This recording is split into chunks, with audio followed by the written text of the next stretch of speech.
अस्सलाम वालेकुम दोस्तों, आज हम मौजूद है मकली कब्रिस्तान पे, जहां आप देख सकते हैं हमारे मेन गेट पर, जो आप हमारे बैक साइड देख सकते हैं। अब कुछ देर में हम अंदर जाएंगे, लेकिन इससे पहले हम भाई से बात करेंगे, इससे गुफ्तगू करेंगे। ये इसका क्या कहना है। नवाब साहब, आप क्या कहना चाहेंगे? यार क्योंकि भाई आप बहुत दिनों के बाद आए हो, आप फटे मकली कब्रिस्तान की तरफ हो, और हम आपको कब्रिस्तान की मकली की आपको विजिट करवाएंगे और कुछ आपको दिखाएंगे। पुराने ज़माने के कब्रिस्तान है, दरगाहें वगैरह हैं, वो आपको दिखाएंगे और मकली अपने देखोगे। इंशाल्लाह आप दोस्तों को भी दिखाओगे। और वो पुराने से पुराना जो शहर है वो ठटा है। नवाब भाई, आप मुझे ये बताएंगे कि ये कितना पुराना होगा, कम अज कम कितना बड़ा? सर मेरे अंदाजे से तो बहुत हो रहे मतलब बहुत है। अच्छा, हाँ मतलब 1 सदी 2 सदी? हाँ, दो सदी तक, तीन हाँ, सदी तक में नहीं लेकिन गया। अभी वो चीजें यहाँ मौजूद हैं जो हम देखकर हमें हैरत हो, यार ये क्या चीज है, की तरफ लेके चलेंगे। जरूर दिखाएंगे, खुदा पे शुक्र करते हैं। हम साथ में चीजें ओके, पाएंगे। मेहरबानी। अस्सलाम वालेकुम दोस्तों, मैं इस वक्त मौजूद हूँ दुनिया के सबसे बड़े कब्रिस्तान में, एक मकली कब्रिस्तान के अंदर। जी हाँ, ये वो तारीखी जगह है जहाँ सदियों पुरानी कब्रें, मज़ारात और शानदार फन तामीर अपनी एक अलग पहचान रखते हैं। आप मेरे बैक साइड देख सकते हैं, ये हसीन व कदीम मंजर है जो अपने अंदर एक लंबी तारीख समेटते हुए है। आज इस वीडियो में मैं आपको मकली कब्रिस्तान के वो मुफरद कोशे दिखाऊंगा जिन्हें देखकर आपको अंदाज़ा होगा ये जगह सिर्फ कब्रिस्तान नहीं बल्कि एक जिंदा तारीख है। चलते हैं, आपको अंदर की तरफ दिखाएंगे और दूसरे मनाजर भी दिखाएंगे। सिंध के जिला ठट्टा में वाक़ है। ये जगह यूनेस्को वर्ल्ड हेरिटेज साइट में भी शामिल है और अंदाज़ा लगाया जाता है कि यहाँ तकरीबन 5 लाख से ज़्यादा कब्रें और मकबरे मौजूद हैं। ये कब्रिस्तान लगभग 600 साल पुराना है और कहा जाता है कि ये 14वीं सदी से लेकर 18वीं सदी तक इस्तेमाल होता रहा।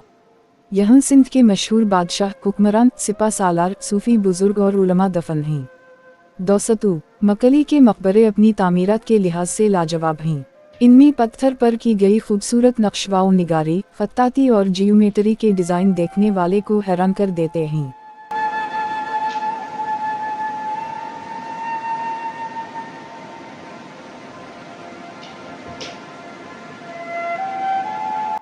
ख़ासतौर पर मकबरा जाम निज़ामुद्दीन और तरखान ख़ानदान के मकबरे अपनी शान व शौकत की वजह से अलग पहचान रखते हैं। यहाँ आपको मुख्तलिफ अदवार के आसार नज़र आएंगे। कहीं मकबरों पर कुरान की आयत कुंदा हैं, कहीं फूलों और बेल बूटों के डिज़ाइन हैं और कहीं वस्ती एशिया और ईरानी तर्जी तामीर की झलक मिलती है। दोस्तों, मकली कब्रिस्तान न सिर्फ एक कब्रिस्तान है बल्कि ये सिंध की तारीफ, सकाफत और फ़न तामीर की एक जिंदा तस्वीर है।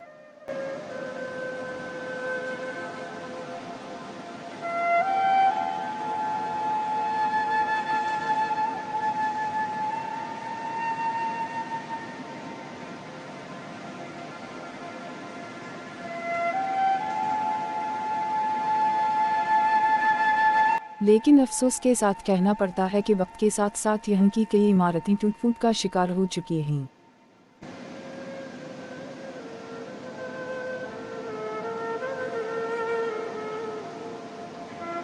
यहाँ के बेशतर मकबरे और कब्रें सैकड़ों साल पुराने हैं। पत्थरों पर बनी हुई खूबसूरत नक्शों निगारी और खत्ताती अब मिट्टी में मिलती जा रहे हैं। दीवारों के कोने टूट गए हैं, छतें गिर गई हैं और कई मकबरे ऐसे लगते हैं जैसे अभी ज़मीन बोस हो जाएंगे।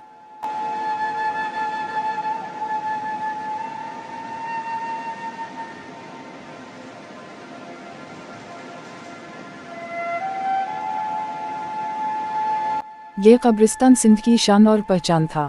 यहाँ बादशाह, सूफी बुजुर्ग और हुक्मरान दफन हैं, लेकिन उनकी आखिरी आरामगाहों की अब वो हिफाजत नहीं हो रही जो होनी चाहिए थी।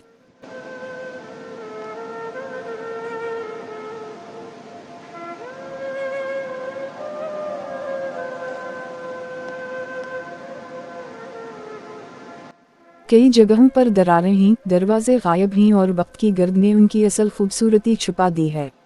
ये देखकर अफसोस होता है कि दुनिया भर के सयाह यहाँ आते हैं लेकिन हम खुद अपनी इस तारीफी जगह की देखभाल नहीं कर पा रहे। अगर उसकी हिफाजत ना की गई तो आने वाले वक्त में शायद ये अजीम विरसा सिर्फ किताबों और तस्वीरों में ही बाकी रह जाए।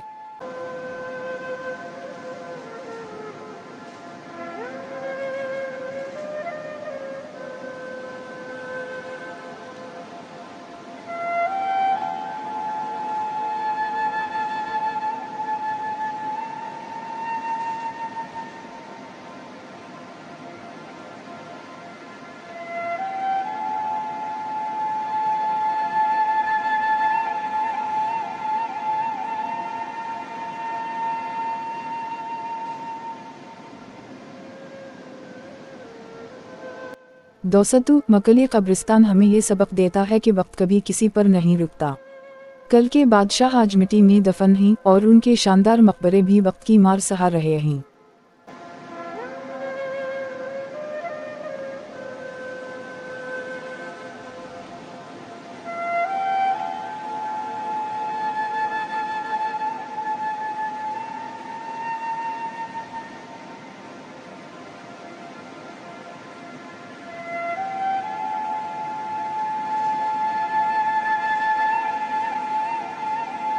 यहाँ कुछ गरीब लोग सुबह सवेरे रोजी कमाने के लिए आते हैं।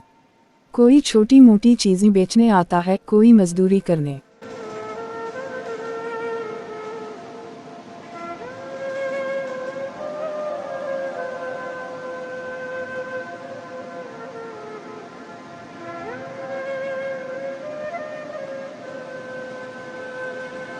लेकिन हकीकत यह है कि यहाँ ज्यादा लोग आते ही नहीं। सया कभी कभार आते हैं और बाकी दिन ये जगह बिल्कुल सुनसान पड़ी रहती है। सारा दिन ये तारीफ़ कब्रिस्तान वीरान रहता है। मकबरों के दरमियान हो का आलम होता है और वो चंद गरीब लोग जो उम्मीद लेकर आते हैं कि कुछ कमा सकेंगे, अक्सर खाली हाथ वापस लौट जाते हैं।